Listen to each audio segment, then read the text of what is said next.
లేవు, హాయిగా ఉండొచ్చు అనుకున్నటువంటి ఒక స్టోరీ ఏదైతే ఉందో దెబ్బతింది. లక్ష్మీ మిత్తల్ లాంటి వాళ్ళు, ఈ వెస్టర్న్ దేశాల్లో ఉన్న బిలియనర్స్ అందరూ కూడాను వాళ్ళ దేశాల్లో వీళ్ళ మీద విపరీతమైన ట్యాక్సులు వేసి, ప్రాపర్టీ ట్యాక్సులు, ఇన్హెరిటెన్స్ ట్యాక్సులు, ఇంకేవో అని చెదారం వేస్తారు, వాళ్ళందరూ దుబాయ్కి వెళ్ళిపోయారు. ఈరోజు దుబాయ్ లో వాళ్ళు బతుకుతామో లేదా తెలియనటువంటి పరిస్థితి. బిలియన్స్ ఆఫ్ డాలర్స్ ఇచ్చి ప్రైవేట్ జట్లలో అక్కడి నుంచి పారిపోతున్నారు. ఇన్వెస్ట్మెంట్స్ అన్ని కూడా ఇప్పుడు సింగపూర్, హాంకాంగ్ వెళ్ళిపోతున్నాయి. కాబట్టి వెస్ట్ ఏషియా గణనీయంగా తిన్నారు. అమెరికా చూస్తారా, అమెరికా ఈరోజు ఆల్మోస్ట్ ఏ స్టేట్ లో చూసినా కానీ కూడా $1 to $1.5 పర్ గ్యాలన్ వాళ్ళ చమురు ధరలు పెరిగిపోయాయి. వాళ్ళ ఇన్ఫ్లేషన్ పెరుగుతోంది. మొత్తం వాళ్ళ సిఇఓ ఎగ్జాన్ మొబైల్, ఇటువంటి వాళ్ళ షెవ్రాన్, వాళ్ళ మేజర్ ఆయిల్ ప్రొడ్యూసర్స్ అందరూ కూడాను డొనాల్డ్ ట్రంప్ ప్రభుత్వానికి చెప్పారు, ఇది మీరు చాలా తప్పు చేశారు, దీనివల్ల చమురు కంట్రోల్ చేయలేమని వాళ్ళు చెప్తున్నారు.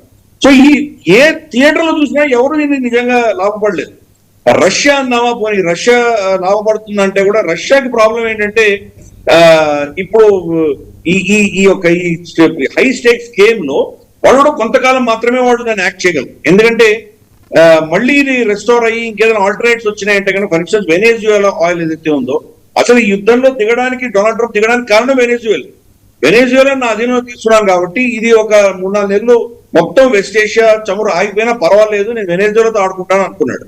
కానీ అది కూడా తొందరపాటు చేశాడు. ఎందుకంటే వెనేజువేలాలో వాళ్ళ నిధులు ఉన్నాయి కానీ, నిధి నిక్షేపాలు ఉన్నాయి కానీ అది ఎక్స్ట్రాక్ట్ చేసేటువంటి ఇండస్ట్రీ లేదు వాళ్ళ దగ్గర. ఇంకా అన్ని వాళ్ళకు డ్రిల్ చేసేటువంటి ఎక్విప్మెంట్ లేదు వాళ్ళ దగ్గర. ఇంకా పోతే ఒక 2-3 సంవత్సరాల తర్వాత వస్తుంది. సో దీంట్లో రష్యా ఇమ్మీడియట్ గా తప్పకుండా లాభపడుతుంది. కానీ రష్యా ఇన్ఫ్లుయెన్స్ కూడా ఇక్కడ అంతా పోతుంది కదా. ఈ వెస్ట్ ఏషియాలో ఇప్పుడు రష్యా కూడా ఎవరు నమ్మలేరు, అమెరికానే ఎలాగో నమ్మరు, వాళ్ళ మీద నమ్మకం కంప్లీట్ గా పోయింది. నెక్స్ట్ రష్యా మీద కూడా నమ్మకం లేదు. ఇంత మిత్రదేశం అయినటువంటి ఇరాన్ ని వాళ్ళు ఏమో ఆదుకోవట్లేదు, వాళ్ళకి అస్త్రాలు ఇవ్వట్లేదు, ఏం చేయట్లేదు. చైనా సరే చైనా వాళ్ళ పరిస్థితుల్లో వాళ్ళు చాలా దయనీయమైన పరిస్థితుల్లో చైనా ఉంది. అందుకని ఏ యాంగిల్ చూసినా ఎవరు కూడా దీనివల్ల లాభపడట్లేదు, అందరు నష్టపోతున్నారు. ఒక భారతదేశం మాత్రం నష్టాలని మనం తట్టుకునేటువంటి ఒక స్కీమ్ మనం పెట్టాం కాబట్టి ఈ రోజు చూస్తే చమురు ధరలు ఒక్క భారతదేశంలోనే మనం పెరగలేదు. ఈరోజు యుఎస్ఏ, కెనడా అక్కడంతా 27-28% పెరిగి ప్రతి దేశంలో కూడా ఎఫెక్ట్ అయి ఉన్నాయి. ఒక సౌదీ అరేబియా, భారతదేశము, ఇండోనేషియా 3 దేశాలు మినహాయిస్తే చమురు ధరలు మిగతా ప్రాంతాలన్నిటి కూడా పెరిగాయి. కాబట్టి ఈ యుద్ధం వల్ల, యుద్ధం అన్నది వస్తే కనుక అందరూ నష్టపోతారు, దీంట్లో ఏం సమస్య లేదు. ఒకే ఒక ప్రశ్న, ఇంత జరుగుతున్నా కూడా స్ట్రైట్ ఆఫ్ హార్మజ్ ని క్యాప్చర్ చేయాలనే ఆయన దీంట్లో ఆలోచన నుంచి అయితే ఆయన వెనక్కి తగ్గినట్లేదు. ఇప్పుడు ట్రంప్ ఆయన వెనక్కి తగ్గలేదు. ఎలా ఆయనకున్న ఆప్షన్స్ ఏంటి, క్యాప్చర్ చేయడానికి ఆయనకున్న ఆప్షన్స్? వీళ్ళెవరూ సహకరించట్లా. వాళ్ళ మెరైన్స్నేమో మరి ఆ చుట్టుపక్కల ఎక్కడో మరి ఆపించాడు, పంపించాడా? ఎందుకంటే బూట్స్ ఆన్ గ్రౌండ్ అయితే వాళ్ళు they do not have the issue of winning any war. అది మనకు చాలా స్పష్టంగా తెలుస్తుంది. అంటే దీంట్లో మనం అర్థం చేసుకోవాల్సిన విషయం ఏంటంటే కనుక, స్ట్రేట్ ఆఫ్ హార్మోజ్ ని మూసేస్తుంది ఇరాన్ అని చెప్పి వాళ్ళ జనరల్ కెయిన్ యుద్ధం మొదలవ్వక ముందరే వార్నింగ్ ఇచ్చాడు డొనాల్డ్ ట్రంప్. బేఖాతరు చేసి యుద్ధంలోకి వెళ్ళాడు అగేన్స్ట్ మిలిటరీ అడ్వైస్ ఇచ్చినా దాన్ని దాన్ని పట్టించుకోకుండా యుద్ధానికి వెళ్ళి ఈ రోజు మిగతా అందరూ వచ్చి నన్ను కాపాడండి అంటే అర్థం ఉందా? 2, ఈ కమర్షియల్ షిప్స్ ఏవైతే వస్తున్నాయో అక్కడి నుంచి రావడానికి భయపడుతూ అక్కడ ఆగిపోయినాయో వాళ్ళకి చెప్తున్నారు, మీకు షో యువర్ స్పైన్ అంటున్నాడు, మీరు ధైర్యం చూపించండి, ఏం భయపడకండి, రండి మీరు బయటికి అంటున్నారు. కమర్షియల్ షిప్స్ చెప్తున్నాడు. కమర్షియల్ షిప్స్ వాళ్ళకి డిఫెన్సెస్ ఏమి ఉండవు వాళ్ళ దగ్గర. వాళ్ళకి anti missile batteries, anti missile shield ఏం ఉండదు. అది కమర్షియల్ షిప్ కదా, వాడికి ఏముంటాయి? వాడికి మహా అంటే 2 గన్నులు ఉంటాయి పైరసీస్ కి వ్యతిరేకంగా, తప్పితే ఇంకేం ఉండదు వాళ్ళ దగ్గర. ఆ షిప్పులు రమ్మంటున్నాడు. ఆ షిప్పులో నువ్వు ధైర్యం చేసి రా నువ్వు చెప్పగలుగుతున్నావు, కానీ నీ యుఎస్ఎస్ అబ్రహాం లింకన్ తీసుకెళ్ళు, ధైర్యం ఉంటే ధైర్యం ఉంటే రా పర్షియన్ గల్ఫ్ లోకి అంటున్నాడు. నీ వార్ షిప్ ని పంపించడానికి, నీ ఎయిర్ క్రాఫ్ట్ క్యారియర్ ఫ్లీట్ ని పంపించడానికి నువ్వు వణుకుతున్నావే, కమర్షియల్ షిప్ బయటకు రావాలా? ఏమైనా అర్థం ఉందా? తర్వాత ఇందాక రావు గారు కూడా చెప్తున్నారు, మీరు ఖర్గ్ ఐలాండ్ ని క్యాప్చర్ చేయాలంటే కనుక ఒక విషయం అర్థం చేసుకోండి, ఎప్పుడు కూడా జలసంధి ఉన్నప్పుడు నీటిని దాటి వెళ్ళి క్యాప్చర్ చేసిన ఉదంతాలు చాలా చాలా తక్కువ ఉన్నాయి.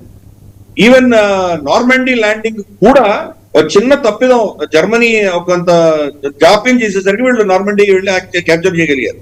ఆ ఇంగ్లీష్ ఛానల్ ఉన్నంత వరకు కూడా జర్మనీ ఇంగ్లాండ్ ఏం చేయలేకపోయింది. ఆకాశం నుంచి బాంబులు వేసి సెకండ్ వరల్డ్ వార్ లో, కానీ యూకే ఇంగ్లాండ్ క్యాప్చర్ చేయలేకపోయింది జర్మనీ. అంత మైటీ జర్మనీ కూడా దీన్ని క్యాప్చర్ చేయలేకపోయింది. చైనా ఈరోజు టైవాన్ తీసుకునేటువంటి సమస్య లేదు. ఎన్ని యాంఫీబియస్ షిప్లు పెట్టినా కానీ వాళ్ళు టైవాన్ టేక్ ఓవర్ చేయలేరు, వాళ్ళు చేత కాదు. అటువంటిది కర్గైల్ని వీళ్ళు ఆక్యుపై చేయగలరా?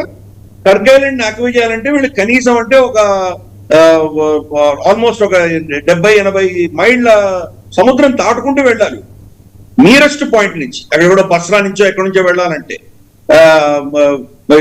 ఇరాన్ సైడ్ వచ్చేసి ఓన్లీ 20 కిలోమీటర్స్ ఉంది, 2.5 కిలోమీటర్స్ 3 కిలోమీటర్స్ ఉంది, అదంతే, చాలా దగ్గరగా ఉంది.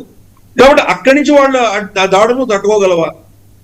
వాళ్ళు ఒకసారి అక్కడ ఈవెన్ కర్గైలండ్ లో ఉన్నటువంటి వాళ్ళ ఎవరైతే వాళ్ళ ఐఆర్జీసీ ట్రూప్ ఉంటుందో వాళ్ళ స్థావరాలను గుర్తుండొచ్చు, కానీ హ్యాండ్ టు హ్యాండ్ కాంబాట్ నువ్వు నిజంగా తట్టుకోగలవా?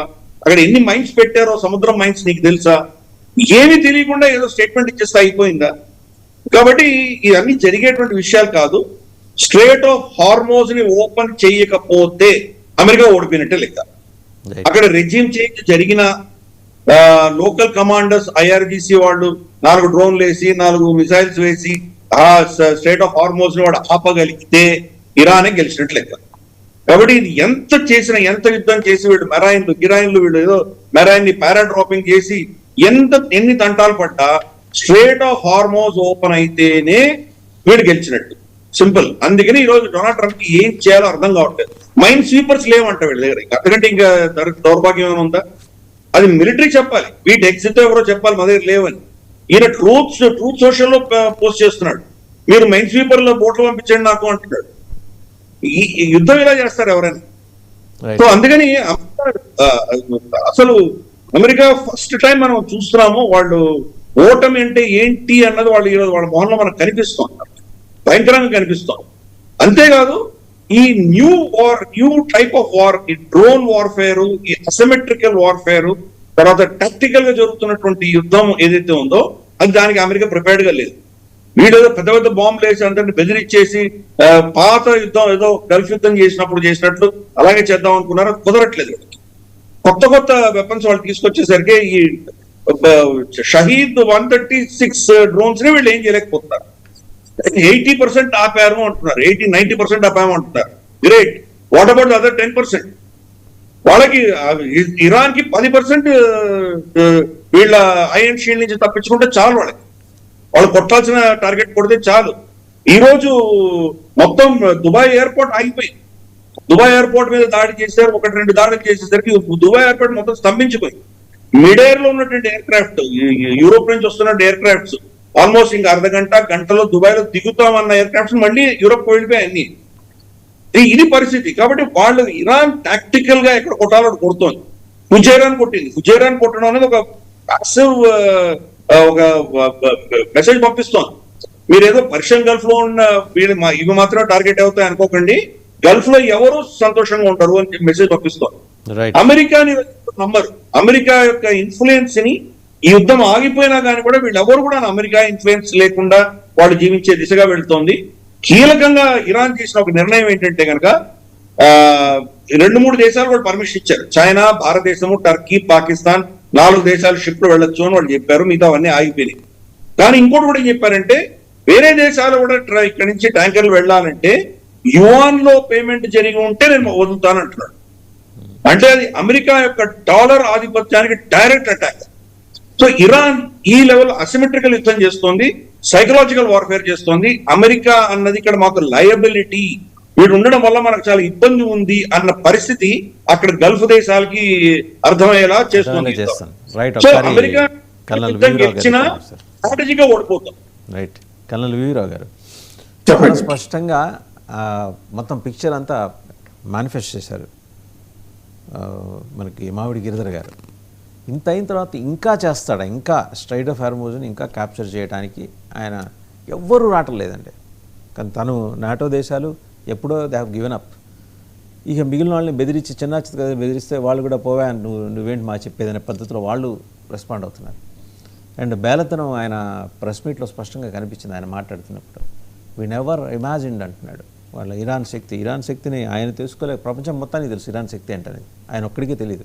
తెలిసినా ఆ డాంబికమేమో మరి అర్థం కాదు. నేను గ్లోబల్